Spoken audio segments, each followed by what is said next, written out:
Hi, and welcome back to the Mandarin Blueprint Podcast, episode 109. I'm just going to jump straight into the emails and comments we've got from you this week. I'm going to start off with a really good one from Hank. And it's not only good because he's quieing us. Quiet is just to flatter, to compliment. But it's also just really nicely well written. So I'll start off on a really positive note today. Hank says, "Oh man, Luke and Phil, you guys are geniuses." And right then I'm just like, okay, number one comment in the podcast. This program is so helpful. After 5 years of trying to teach myself Chinese, I have hundreds of characters sort of memorized in just over a month and can read most of this first paragraph. He's talking about a long form piece of content with no problem. It makes my brain buzz. This is the best bit. What ancient Chinese medicine practitioners and Taoist monks call the echoing valley between the halves of my brain is on fire and alive and growing. Isn't that just so well written? I'm 60 and I've never had this level of intellectual high, even when I studied differential equations and astrophysics. Thank you. That's just so nice, so well written. And it's just an idea of if you guys are just starting the course, what you have to look forward to when you can start reading. It's just a wonderful thing. We've talked about it constantly, not constantly, but we talked about it many times in the podcast. So well done, Hank. Congratulations. And this is only just the beginning, by the way. You have a lot more fun to come. I've been doing this for years now, and I still get a buzz, the same buzz that you're feeling right now, and just not as intense, but it's still there. So well done, and it's all because of your own effort. That's why you're getting there. It's just great to read that. And then I'd like to share a comment from Christine from the community. This was actually this issue that she's facing, which is what a lot of people face. Phil actually already answered in a video response really well, but I thought I would also respond on the podcast because not only would Christine appreciate it, of course, but I think a lot of people have this same issue, not just with our course. In fact, it's actually less of an issue with our course, much less of an issue than with traditional methods. But people also, no matter how they're studying Chinese, they tend to hit this sort of phase. So let's go through it. She says, "Hi there. So I had also been cruising through the course and almost at the end of level 30. So there's only 57 levels in the course. So I guess she's around halfway there. But I have also reached a bit of a hiccup at the moment. I'm finding that I have a very poor recall of most of the stuff I learned in the past few levels, from level 26 to 30. So that's, I don't know, maybe 70 characters, 50, maybe 100 characters or so, if I remember correctly. I listen to the audio from the sentences and nothing is familiar. I also look at the sentences and I recognize that I should know what the character is, but I just can't recall it." That's an interesting word you use there, should. So I have almost made the decision, would like to have some comment feedback on this, to maybe stop for a bit after the end of level 30 to spend some time on reviewing the level 26 to 30 material and do a lot of reviews, go through the longer texts and dialogues, and generally just catch my breath before moving on. Then I might also move through the new material a bit slower as well, in order to embed the material better. Or should I just power ahead and trust Anki to catch me up? I've been doing on average about 100 characters per month, which equates to between 3 and 5 per day on average. I would just like to point out as well, because of the way our course is structured, that's not just learning 100 characters per month. That's actually not that many.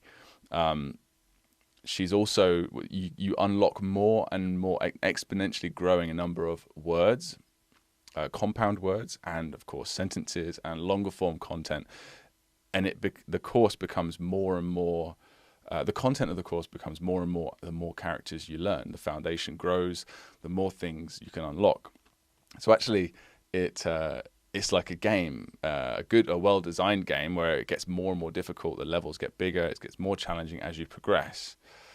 So it's not just 100 characters, it's also a bunch of other stuff too. But one needs to keep all the vocab in mind as well. There you go. That adds to the workload, and of course all the previous stuff as well that you need to remember just gets more and more as you go on. Any thoughts or opinions? The way the course is set up, we don't really like to give you too much breathing room. You decide your own breathing room. But if you just keep going with the course, we're going to keep hitting you with new, more challenging material constantly. So the way the course is, the structure is kind of like this. Just to remind people already on the course, and for those that aren't.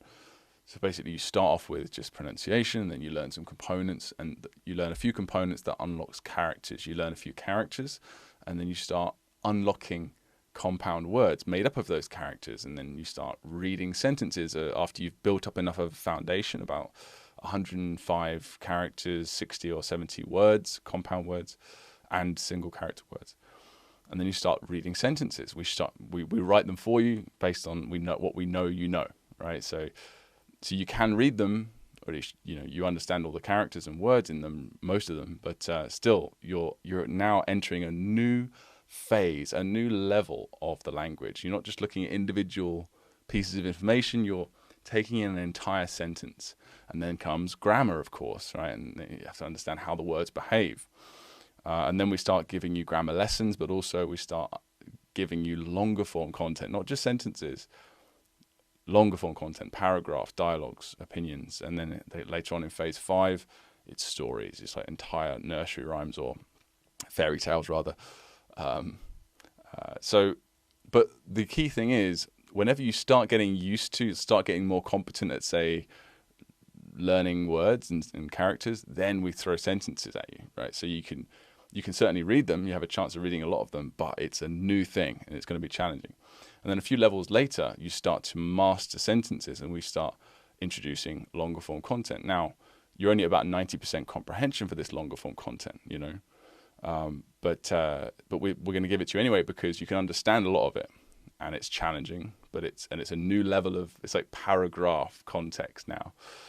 And then you start getting used to paragraphs and mastering sentences by this point, and then we start to throw you entire stories, right? So it's designed to be challenging, so that you're always, you're never bored. We're trying to get you in that flow state. That's what we're aiming for. Now, it looks like you're at the stage, Christine, because I've seen you comment many times, and I've seen you comment very positively. I'm learning these characters, and I'm reading these sentences. It's really cool. But now we've hit you with a new level of stuff, which is reading and things like that. Level 30. So you're way into the course now. You're almost at the end of the foundation course, so you'll be seeing stories very soon. So what happens is, you're getting, and of course this all comes with, it's not just watching videos, it's all comes with flashcard decks that are completely different flashcard decks. It's not just characters and components and filling the missing blank, the filling the blank like close delete sentences. It's also, you're shadowing entire things, so when you first take on a new phase, your brain has to adjust. You have to maybe even rebuild your habit a little bit to take on and arrange your time so you can get through everything. But one thing I'll say is, sounds like what you started to do is what a lot of people do. I've done this before myself many times. You take on a bit too much more than you can handle, which is good because that gets you out of your comfort zone, and that means you're just like a muscle. You become able to handle more. But during that phase, it's outside your comfort zone. It's painful. And also what you can do is end up, as you take on this new thing, you end up letting go, or you end up being blasé with your staple activity of learning characters. So it sounds like, because it's very unusual for you with the method, the way the method is set up, that you remember no characters. That must mean, or at least very poor recall. When you say most of the stuff you learn, I assume you mean characters as well. The fact that you've been doing the characters for so long, and then you don't remember hardly any of them from these levels, that means you're not doing them right. You're maybe rushing a bit too much, or you haven't quite you're not quite focusing, and that's because you're trying to get everything done, maybe, and it's, with Anki cards, I would say, your instinct is correct here as well. Your instinct to calm down, slow down, consolidate, review a little bit more. And another thing as well, if you get something wrong, don't just go wrong and then move on. Correct it in your mind. So if it's a character, a movie scene, why did you get it wrong? What did you get wrong? Was it you forgot the prop? You got the prop in the wrong place? You forgot the keyword? Did you forget everything? Or you need to remake you need to work on that part of your movie scene in your mind to improve that, right? So that's one way I would suggest. Also, there's a few add-ons you can get. Let me just see if I can remember the name of this add-on. 1 second. So I just looked it up, and the Anki add-on, if your Anki cards start getting too much for you, is called the Load Balancer. So you could maybe try installing that add-on, and that sort of if you have a build-up of Anki cards, it can sort of spread them out over a few days, it seems like a really handy tool. I haven't used it personally yet, but I was on a big research kick yesterday. I was researching a few videos I'm going to make for the course and for YouTube and stuff. So, yeah. So overall, Christine, this is completely normal, and it's a phase that everyone goes through several times actually. No matter how good the content is, how well structured the course is, you have to sort of listen to your brain, as Phil said in your response video. You listen to your brain and know when to consolidate and take a break, and maybe take a week or two. But just make sure you don't get blasé during that week or two, and you forget to get back on it as well. So maybe give yourself maybe schedule it. Maybe give yourself a fixed period of time where you work on it, and then in a week's time, see how you do then. See how you can recall the material differently. But it sounds like your instincts are good. Your instincts are on point. So other than that, I would say, yeah. And also one more thing about this is that, as Steve Kaufman said, he often says that when you're going through this stage of self-doubt, of stress, of I'm forgetting things, and I feel like or maybe I'm stagnating, or I'm not as good as I should be based on the effort I put in. Often, as long as you have good materials and you're working consistently, it means you're about to have a breakthrough. So it's actually, and I can attest to that pretty much from personal experience. Yeah, so you got that to look forward to probably as well. Just push through it. It's like hitting a wall while running. Just got to push through it. So I hope that helped. Let me know in the forum or however how that goes, how things develop. So this next comment is from Alina, and it's something about Leech Cards, but I want to skip the first paragraph. I want to go straight to her question in the second paragraph here. She says, by the way, does anyone have a special method to memorize words that your brain really refuses to memorize? One of my Leech cards, a Leech, by the way, is a card that you keep getting wrong. And Anki will bury them for you. One of my Leech cards is, for example, 以为, to think mistakenly. It is quite a long struggle. Sometimes it seems to remain in my brain, but after it disappears for a period from the current Anki cards. When it appears again, I will surely give a wrong answer. The same situations happens to me for the word and also for the sentences that contain this word. Some of these words, made of two characters, are easy to remember if you know the components because the compound has some logic. But there are also some I do not manage to get any logic in them being together. For example, for some similar cases, I have about 4 to 5. I managed to make up some kind of silly sentence that helps me remember the meaning, but there are still a few like this, 以为, which are continuous frustration for me. So when I come across a word that I really can't seem to memorize, I look at the word and I break it down into its characters first.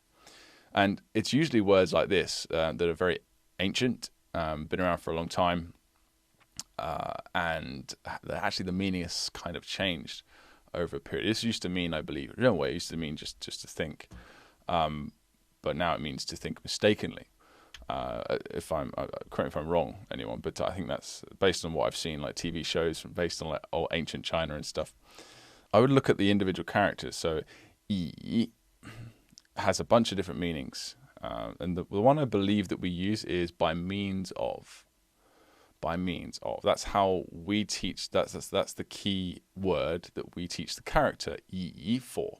So by means of. So to do something by means of something else.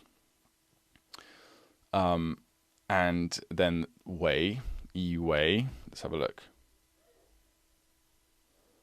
With a second tone. to act as.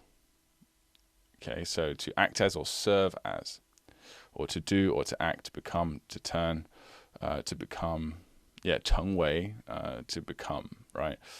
So what I would do, I would try and think of a combination of one of those. So each character has about 3 different meanings each, depending on the context.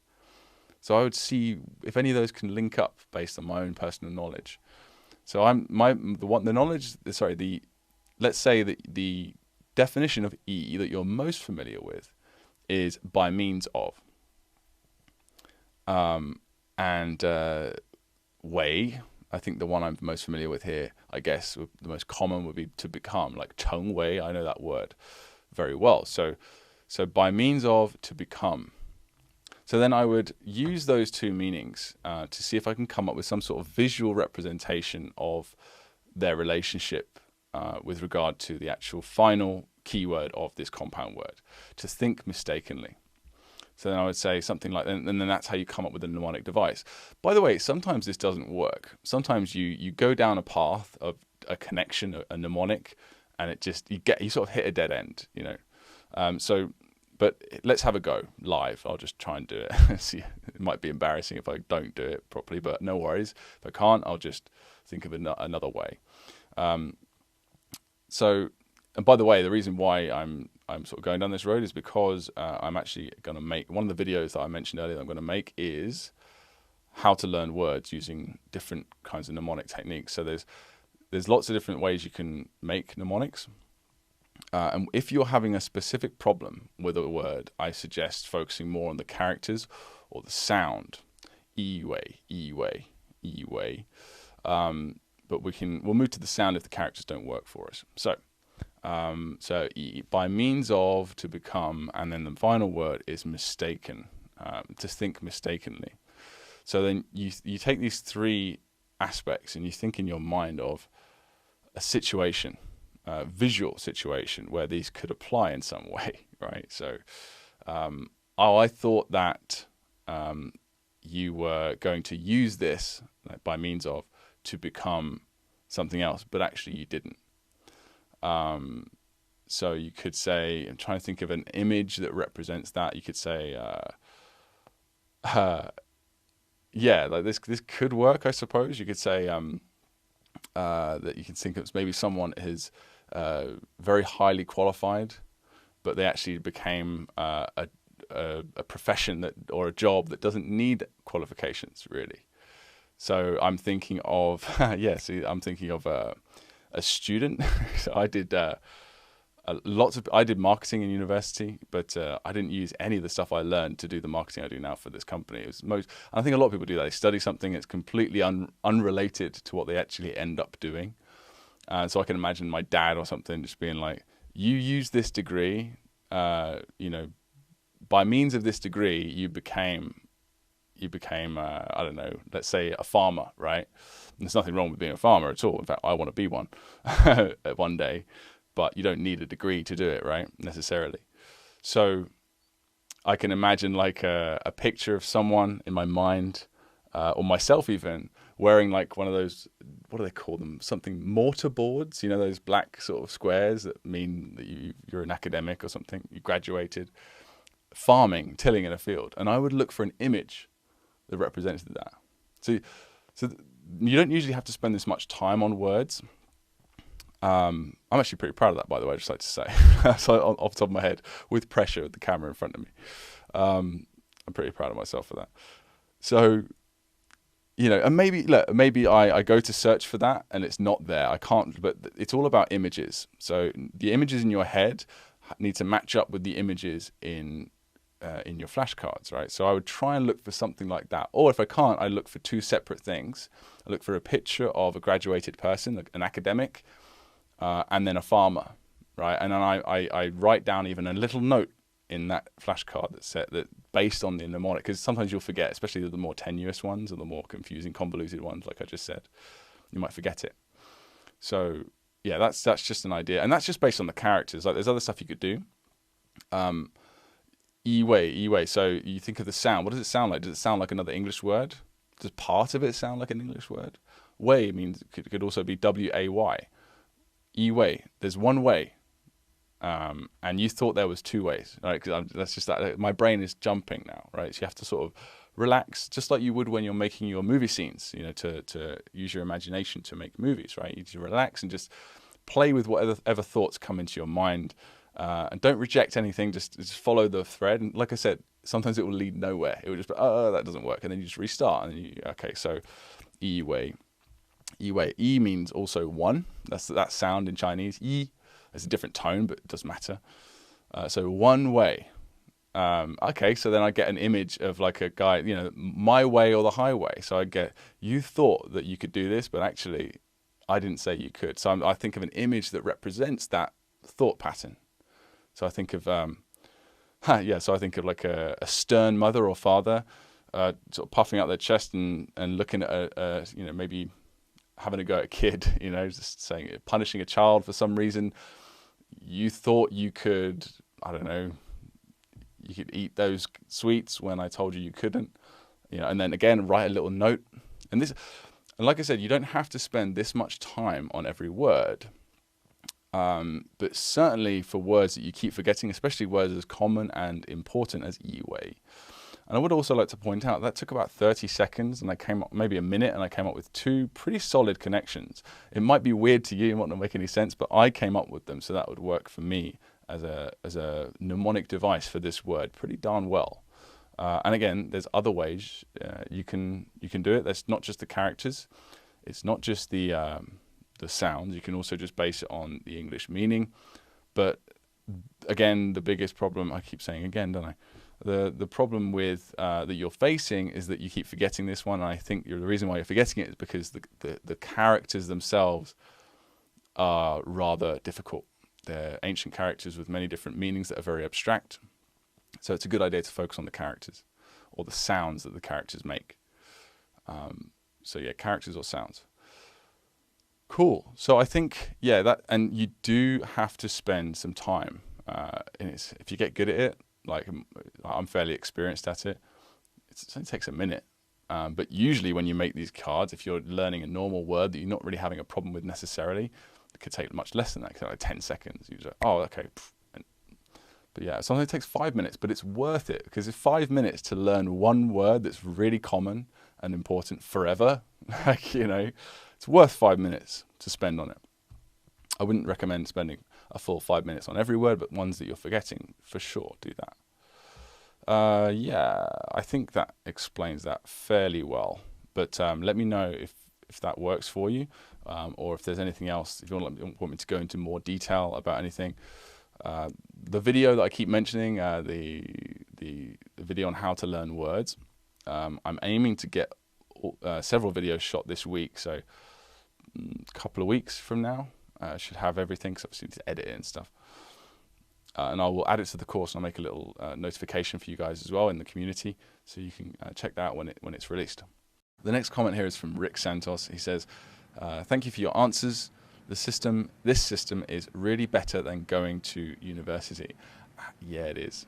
It's way better, and it's way cheaper as well. Universities, I certainly couldn't say university is bad for learning everything. I've only learned one thing in university, two actually, Chinese and marketing. It was terrible for learning marketing. I learned so much more just starting a business and trying to market it in a few months than I did in 3 years.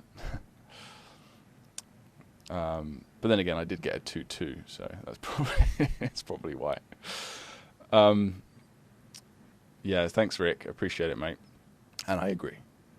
Next is Nacho on 改变, which means to change. He says, 所以改变和变化一样吗? And yes, I like, first of all, Nacho, well done for asking questions in Chinese. That's awesome. 改变. So 改变 and 变化, he's asking, are they the same? And 改变 is a verb usually. So say something like 这个是不能改变的. Alright, so that you cannot change this.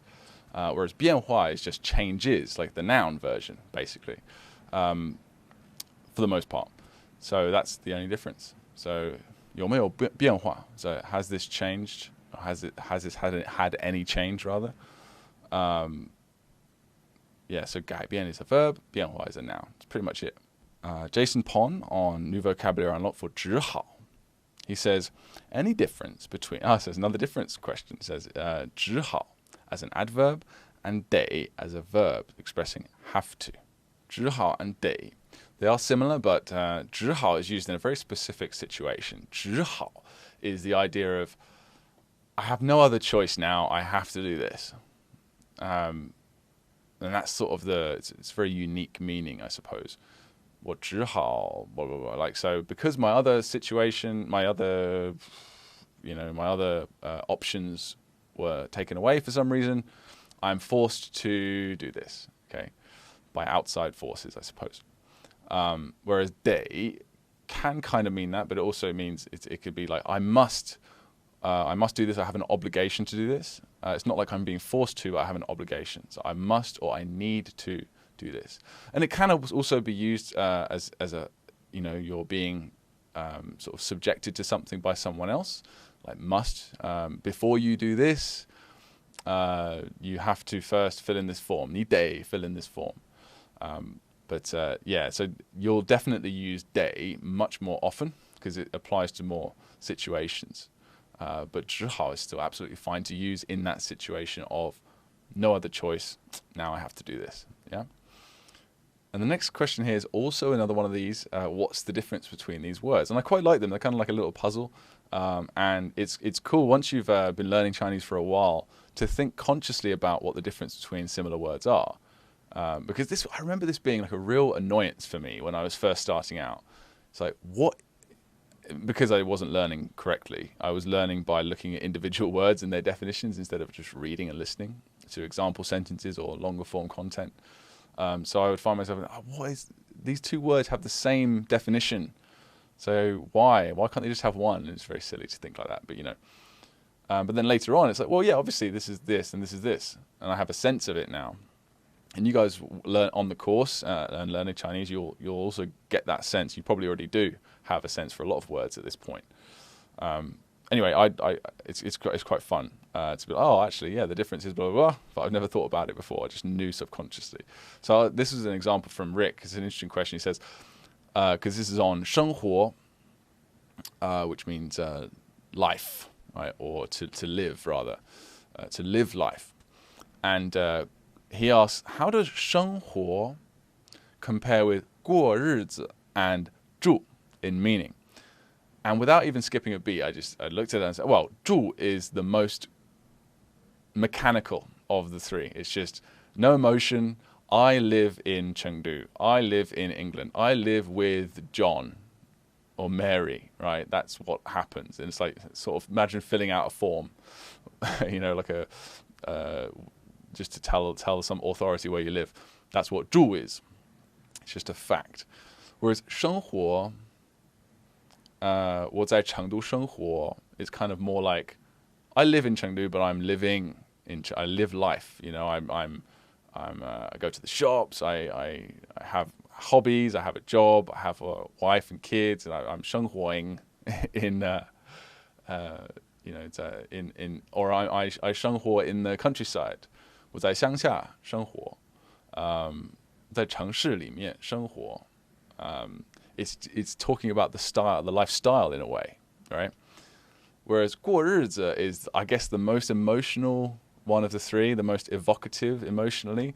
To 过日子, so is to do what we're here to do.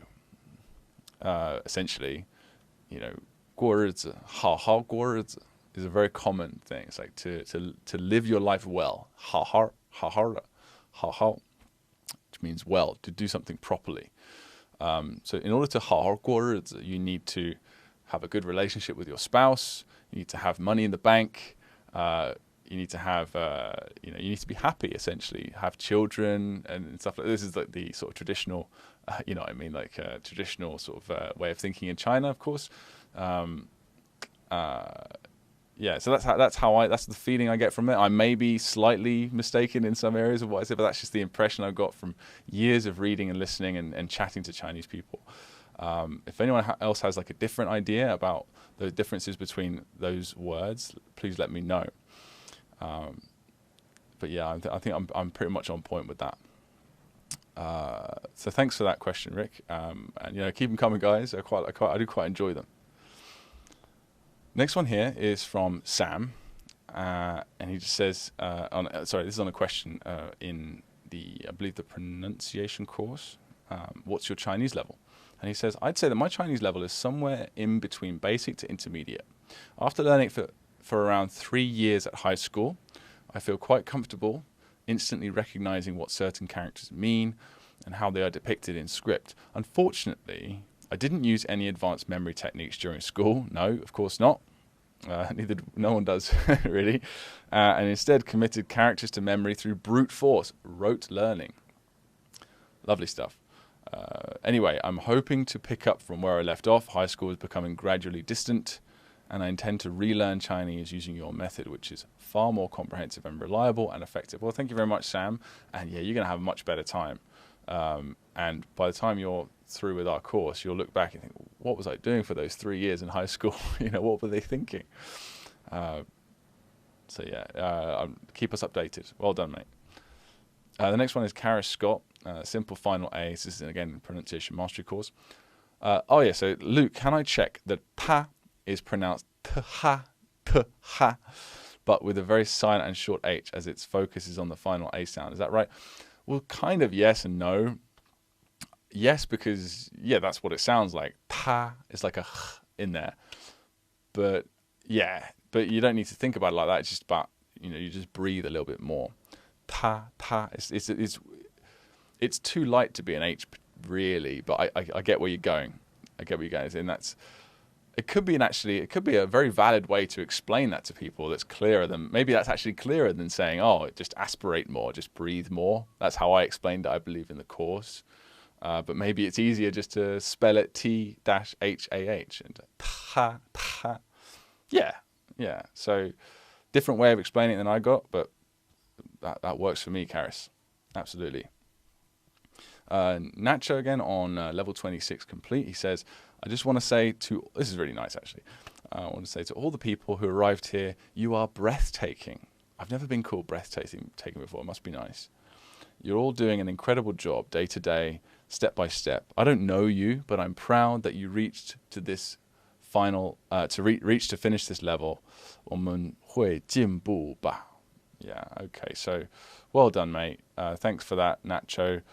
Very positive member of the Mandarin Blueprint community. And I've noticed that happening actually every now and then. I do notice someone goes back to old lessons and leaves a comment. It's like, wow, it's great to be back here after reaching level 30 or 40 or 50 or finishing the entire curriculum and coming back and rereading this lesson or rewatching this video or giving words of encouragement to other people there or advice. It's fantastic. Please do that if you have the time or inclination. Go ahead and give us help out some people.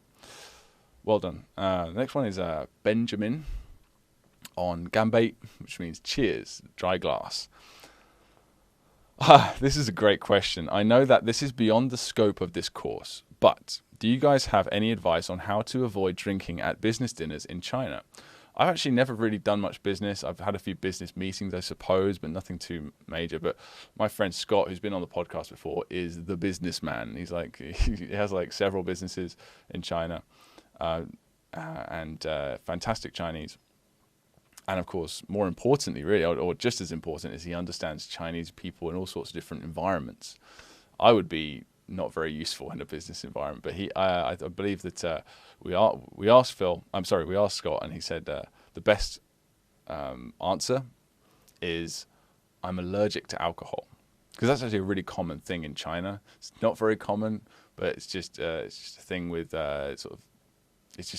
people can go red here when they have alcohol. It's a very sort of common thing to be actually allergic to alcohol. So you can say 我对酒过敏. 过敏 is overly sensitive. That's the compound word. 过敏, overly sensitive, which means allergic. 我对酒, 对 like to face basically. 我对酒过敏, 对酒过敏.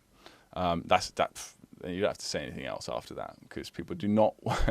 Before though, I actually asked another friend of mine who's also a Chinese guy. and he's done a lot of business in China. And he said something similar. But he also added, you can also say, 我在吃药. You know, I'm having some sort of medicine. 所以不能喝酒. And you don't obviously have to say what kind of medicine, but you just, I'm eating medicine, I'm taking medicine right now, and I can't drink alcohol. So that's like conversation over. You don't need to worry about drinking anymore. But he also added that he said that nowadays, in the modern age of China, it's nowhere near what it was like 30 years ago. Dealing with business people 20 years ago, even 10 years ago. People would just be like, what do you mean? Just drink. You know, it would just be, it's an absolutely essential part.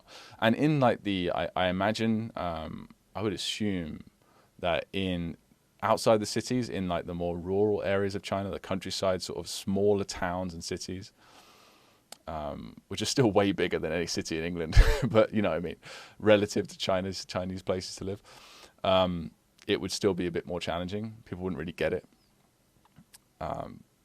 But yeah, it's those are your two options that will work.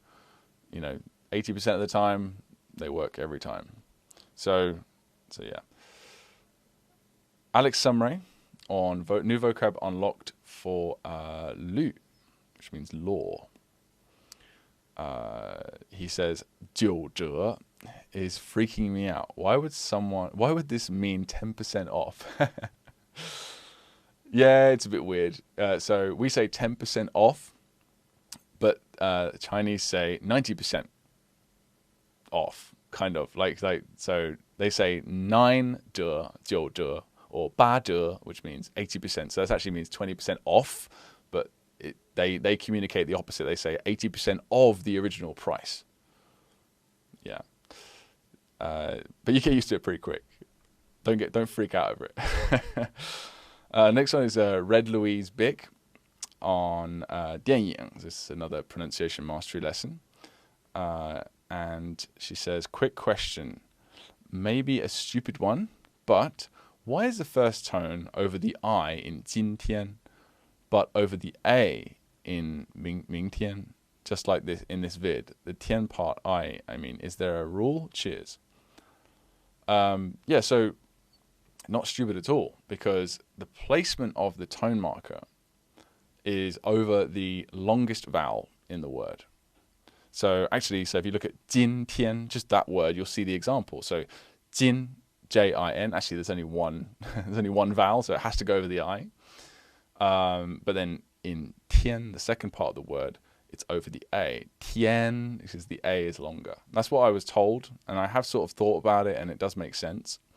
Or I read that somewhere rather. But that's essentially the reason for that. Next is from Julie. She says, 我 just quoting something. She says, 我不胖, I'm not fat. 他也不胖, he is also not fat. 但是你很胖. So, but you are fat. All right, so she asks, how do I emphasize that 你 are in fact very fat? Well, you would. The answer is just like you would in English. You just emphasize the word. They do have that in Chinese. I know they have tones, but that doesn't mean there's not also, they use tones for intonation as well, like we do. You can emphasize by extending the length of certain pronunciations. So, for example, here I would say 我不胖, 他也不胖, 但是你很胖. So just extend that. 你很胖. And be louder and stuff like that.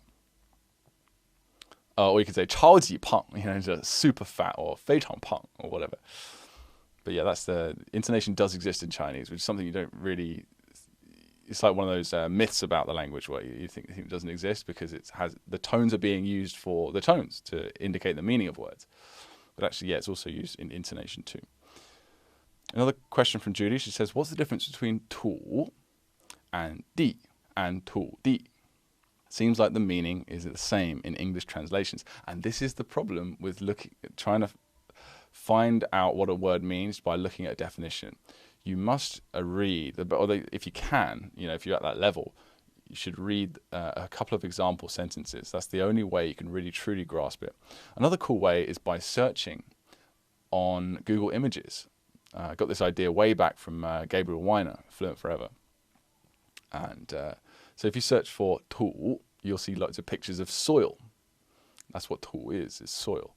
If you search for 土地, you'll see maybe, actually I haven't checked, but I assume,地, sorry. So if you search for 地, 地 is just ground, so you might see, just concrete floor perhaps, something like that. 地, 在地上, on the floor, on the ground. Whereas 土地 is territory or land, so very different. It's more, 土 and the 地 are more granular when you look at them individually.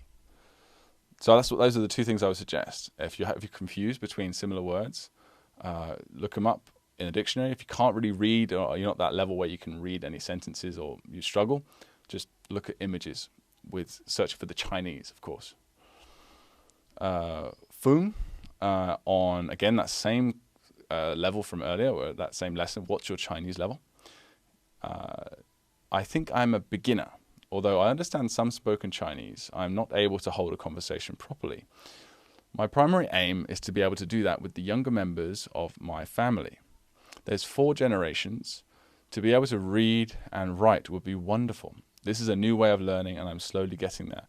Well done, Fung. And if you want to read and write, you came to the right place.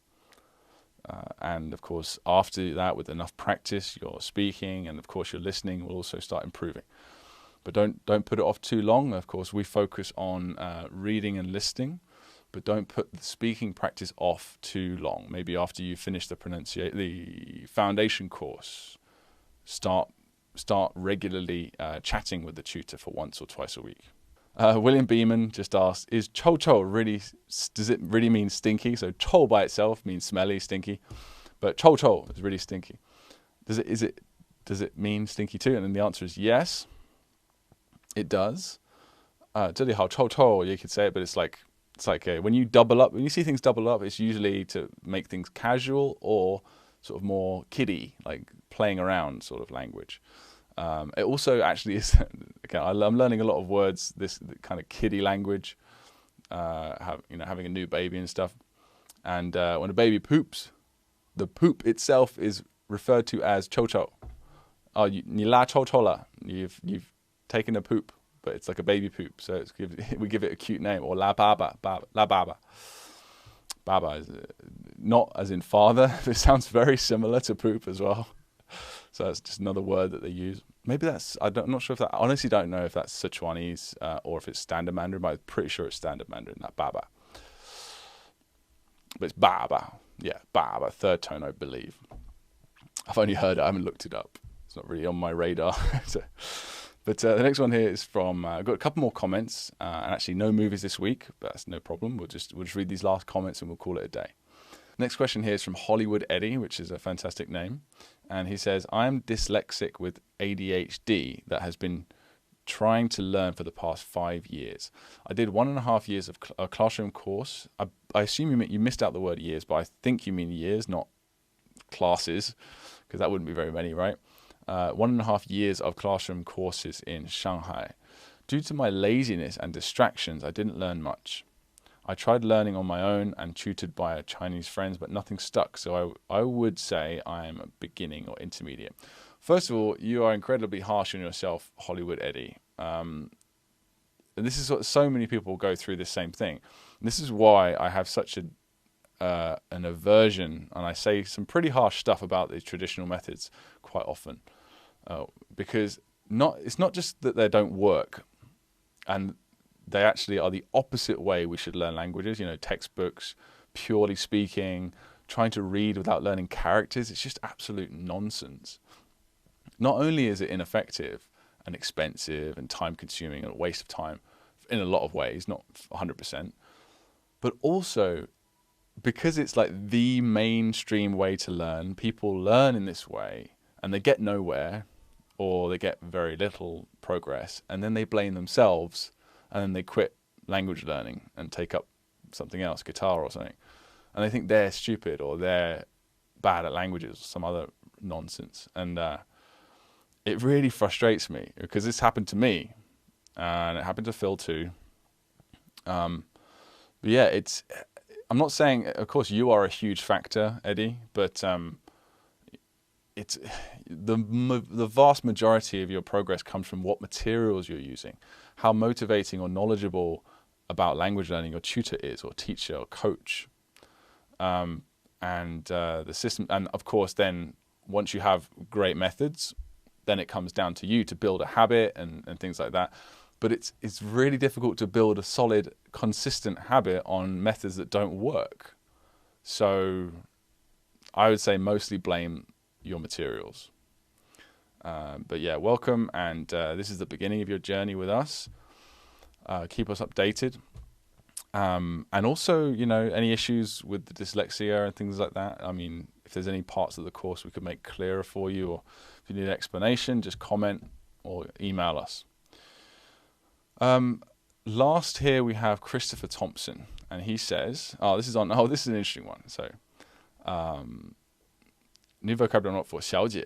Several sources I've encountered have suggested that although 小姐 generally refers to a young woman and was traditionally an acceptable form of address for a young female, and especially a stranger, the term has come to have the connotation, particularly in mainland China, of prostitute, and should thus be avoided, or at the very least used with caution. What's the situation with this term?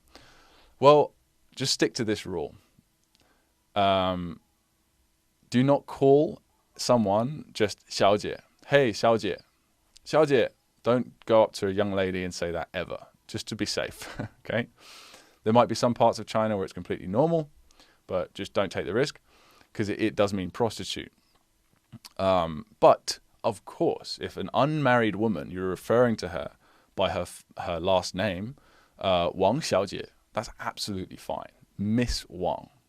Yeah, Wang Xiaojie or Pang Xiaojie, or whatever it is. That's absolutely reasonable. Okay, so that's just the rule that I personally stick to. You can ask around wherever you live if it's not really worth the trouble. Just don't risk it. Okay, so that pretty much covers that one. Okay, so that's about it for today. Thanks very much for all of your great comments, great questions. Please keep them coming as usual. And 加油, keep up the progress for those of you that are on the course. And if you're not on the course and you've listened this far, go ahead and start your free trial. All right, so I will see you guys in one thing actually I will say, I completely forgot, is that I will be moving. I originally said I was going to move to England, but we're postponing that a little bit. I'm going to move to Dali, and it's in Yunnan province, which is a beautiful province, maybe the most beautiful province or place to live in China. It's got the best weather. And Dali itself has a great community of both local and also just people from around China and international. So we're going to move there for the next question mark until we feel like moving on. So I highly recommend, if any of you get the chance to visit China, Yunnan is the place to go. Just wanted to get out of the city myself, for a while. And so that's just an update there. So I may not be available for the next couple, in 2 weeks' time when I do my next podcast. I might be doing it from Dali, but I might just skip it altogether. So Phil might do a couple of weeks in a row, because I might not have all the equipment there and things like that. So that's just to let you guys know that. Also, one more thing.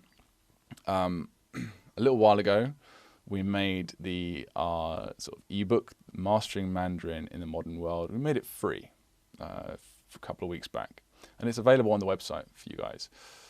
So go ahead and check that out under the resources section. We just set it for $5. We thought, we'll just do it for free because it's good content, and most of the chapters are available on our blog as blog posts anyway. So, but if you want a nicely packaged, nice little, well, it's not very little, actually, it's almost 200 pages. A nice ebook with lots of cool little tips in there. Go ahead and download that from our website. All right, so thanks very much, guys. I will see you hopefully in a couple of weeks. Bye-bye.